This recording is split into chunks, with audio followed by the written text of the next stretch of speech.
Hello and welcome back to another episode of Money Mindset. Today we're talking about inflation. So Stephanie, what is inflation? Well, inflation is when the cost of goods rises across the board.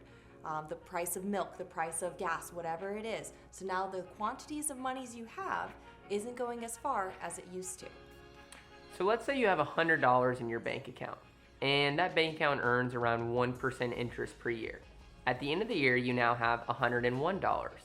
But if inflation during that same time period was 2%, it now requires $102 to purchase what used to only be $100. So most of us have heard the term inflation, but we've never really seen its devastating effects. That's because over the last 20 years, inflation has averaged just over 2%. This hasn't always been the case. From 1970 to 1990, inflation averaged over 6.5% per year. That can be extremely devastating to money that's just sitting in cash. So the question then remains, what do you do to protect yourselves in times of rising inflation?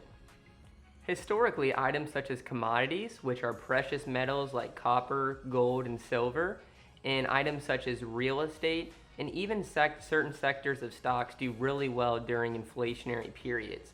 The reason being is because tangible, hard objects actually rise in monetary value during times of rising inflation. So, thank you guys for joining us on this video of inflation. It's definitely a very hot topic right now, and we're getting a lot of questions about it. Let's hear from you guys below.